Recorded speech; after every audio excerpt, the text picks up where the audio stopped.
Hey, I'm Ryan Reynolds. Recently, I asked Mint Mobile's legal team if big wireless companies are allowed to raise prices due to inflation. They said yes. And then when I asked if raising prices technically violates those onerous two-year contracts, they said, "What the f*** are you talking about, you insane Hollywood ass?"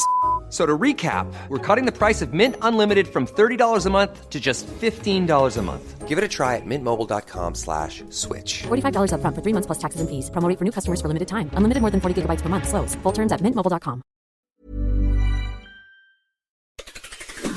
It's Saturday the 23rd of March. I'm Ciara Revens, and this was a week that saw the Tory party battling over racism and Rwanda, pressure increasing on Israel to call a ceasefire in Gaza, Putin becomes Russian president again, and Dara O'Brien turning detective to solve a football mystery.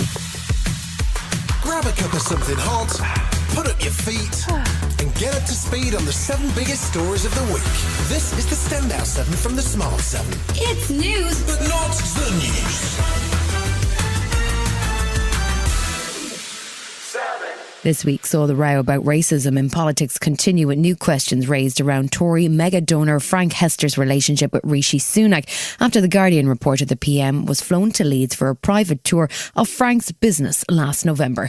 That report followed a week of backlash for the Tories after an earlier Guardian report alleged Frank had made racist and misogynistic comments about former Labour MP Diane Abbott. Rishi came under fire for taking a full 24 hours to condemn the comments, but on Sunday, Transport Secretary Mark Harper said the delay was down to fact-checking. So the newspaper reports things, you do want to go and check the facts are correct, and then I think the Prime Minister was very clear about it, that they were racist comments and they were unacceptable and wrong, and he made that very clear. Both his spokesman made it very clear, and he himself made it very clear in the House of Commons on Wednesday. I was there, I heard him, he was very robust and clear about it. Diane Abbott was herself suspended from the Labour Party last April after making racially insensitive comments in an open letter published in The Guardian. On Sunday, Labour politician Baroness Amos says it was time for Diane's suspension to be reviewed. Yes, I would like to see Diane come back, but I do think that given that there's a process, it's got to conclude, and then we've got to get the next steps. Monday saw the Tory party attempting to close down the ongoing scandal over mega donor Frank Hester and his remarks about former Labour MP Diane Abbott.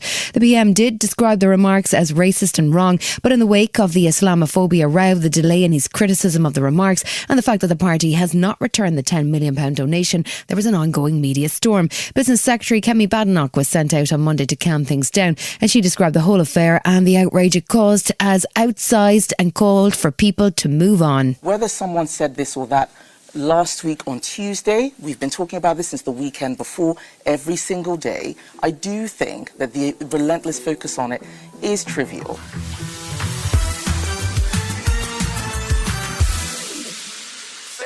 This week saw the game of legal ping-pong between the House of Commons and the House of Lords continue as the government attempted to pass the Safety of Rwanda bill. On Monday, all 10 amendments proposed to the bill by the Lords were rejected by the Commons, as the former Chief Inspector of Borders and Immigration, David Neal, warned that the government still hasn't published his report on conditions for asylum seekers in the East African country. The PM, though, was still doggedly making his case for the bill to become law and hoping that flights can still leave in the spring. Our plan is working, but in order to finish the job, we need the Rwanda scheme through. We're getting it through Parliament. Everyone is trying to block us, including the Labour Party, because they don't have a plan to tackle this problem. We do. I'm determined to see it through, get the deterrent up and running as quickly as possible. Wednesday saw the Safety of Rwanda bill headed back to the House of Lords. Labour peer Lord Falconer said that the House of Lords needs to act together if they want to shut the Rwanda scheme down. I think we've got to rally all our troops to try to defeat it. I suspect we may well defeat many of these ponged back amendments from the Commons, but then how long will it go on for? But former Justice Secretary Robert Buckland said that he was satisfied that Rwanda is a safe country for asylum seekers, and he's keen to see the bill passed. The Lords would probably be best advised not to push the matter too aggressively, because this is an elected government. It needs to get on with its plan. I've always supported the principle of using and working with other countries to support the challenge of illegal migration. We've just got to get the detail right. But it wasn't to be for the government to despite stern warnings from ministers that proposed amendments could do significant damage to the core purpose of the bill, the Lords inflicted 7 more defeats. The government's case wasn't helped by research this week from the Institute for Public Policy that estimated the scheme could cost almost $4 billion over the next 5 years. The National Audit Office estimates that if 300 people were deported, the cost per person could be £1.8 million. And former Lib Dem peer Lord Carlisle had some better ideas on how to spend the money. I haven't looked on the Ritz Paris website for some time, but my recollection is that one could keep somebody in that hotel for 3 years at the cost that this process is going to cost the country. By the end of the week, despite constant urging from the Prime Minister and senior ministers, including Home Secretary James Cleverly, the bill had finally been delayed until at least after Easter. Labour Shadow Leader of the House of Commons, Lucy Powell, pointed the finger at her opposite number, Penny Mordaunt, for the latest delay. The truth is, if they were ready to implement this scheme, we would see the bill back here next week. This is their timetable, it's their delay, no one else's. Wednesday of this week saw over 500 migrants arrive across the Channel on small boats, and Labour Shadow Home Secretary Yvette Cooper sounded like she's run out of patience. More people arrived on small boats yesterday than the government is planning to send to Rwanda in the next 12 months. And that just shows the gimmick that is the Rwanda policy that involves them sending £500 million to Rwanda for just 300 people.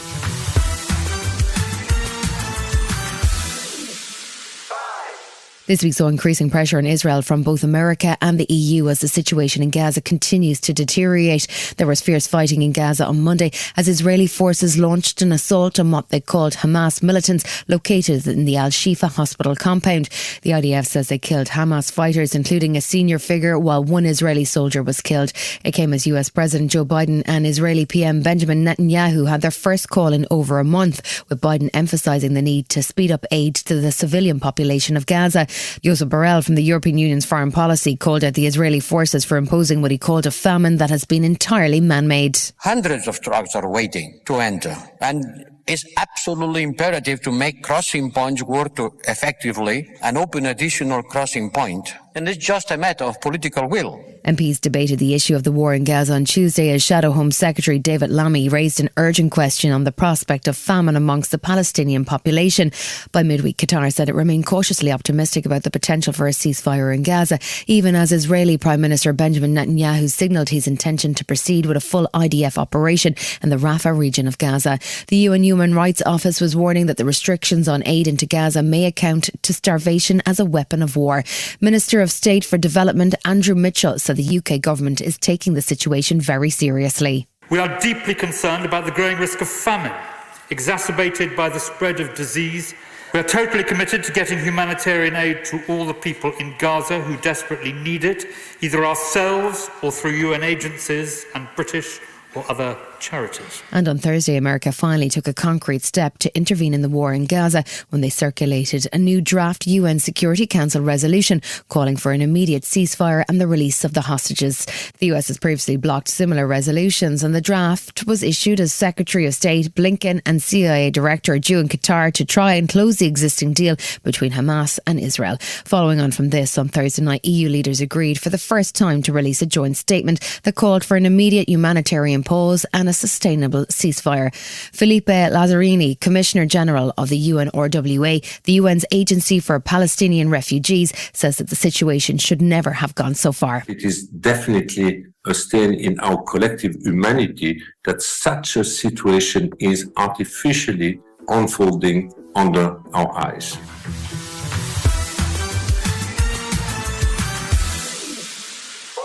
It was a good week for Vladimir Putin as he won the weekend's presidential election by a landslide with almost 88% of the vote, a post-Soviet record according to exit polls. His new 6-year term will allow him to overtake dictator Joseph Stalin as the longest-serving Russian leader in more than 200 years. His victory comes despite thousands staging noon against Putin protests as people lined up outside polling stations to vote against him.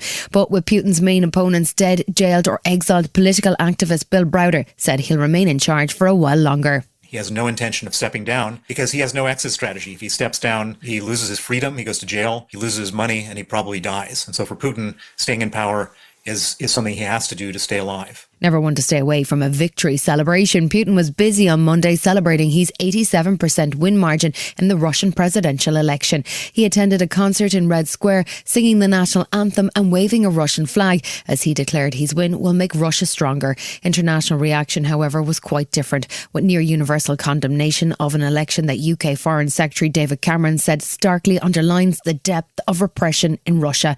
NATO Secretary General Jens Stoltenberg also addressed the election result, including the fact that Russia insisted on holding elections in contested territories. Russia's organization of elections in occupied parts of Georgia and Ukraine is completely illegal. And Russia's presidential election was clearly neither free nor fair. Still to come in the Standout 7, Irish PM quits and dentists aren't smiling. Right after this. Normally, being a little extra can be a bit much. But when it comes to healthcare, it pays to be extra. And United Healthcare makes it easy with Health Protector Guard fixed indemnity insurance plans. Underwritten by Golden Rule Insurance Company, they supplement your primary plan, helping you manage out-of-pocket costs without the usual requirements and restrictions like deductibles and enrollment periods. So when it comes to covering your medical bills, you can feel good about being a little extra. Visit uh1.com to find the Health Protector Guard plan for you. Welcome back.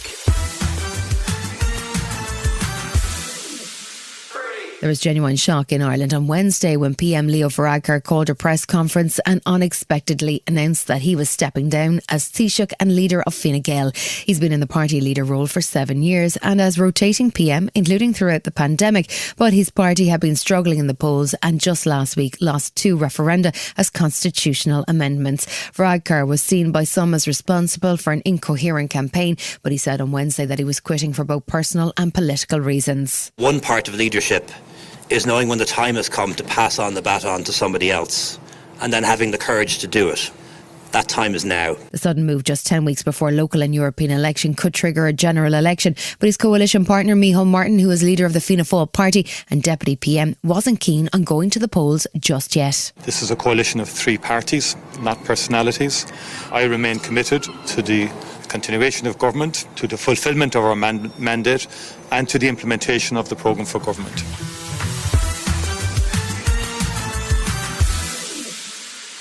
A new survey has found that just 3% of dentists support the government's new NHS dentistry recovery plan. The plan, launched last month, promised £200 million to improve the state of the nation's teeth and included things like bonuses for dentists who would move their practices to underserved areas. The crisis in dentistry due to underinvestment has led to horror stories of people removing their own teeth with pliers because they couldn't get appointments. And Sean Charlwood, the chair of the British Dental Association's General Dental Practice Committee, told MPs on Tuesday that his colleagues have given up hope. I read the words "too little, too late" over 100 times in responses. We counted the phrases used most often: not fit for purpose, dishonest, inadequate, rubbish, and I'm sorry to say, a joke.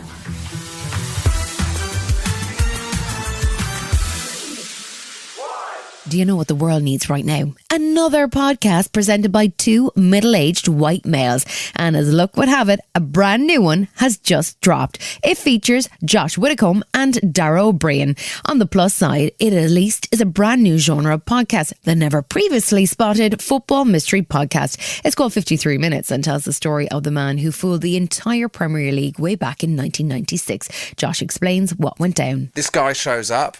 There's an injury crisis at Southampton. He ends up on the pitch in a Premier League game for 53 minutes. Right. And everyone's kind of, in football, has heard this kind of story, but this is the first time it's kind of really what happened, how did it happen? You've been listening to The Smart 7. We'll be back tomorrow at 7 a.m. Hit that follow button and have a great day. Give us 7 minutes and we'll give you the world.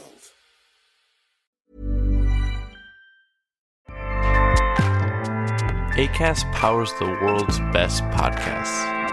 Here's a show that we recommend.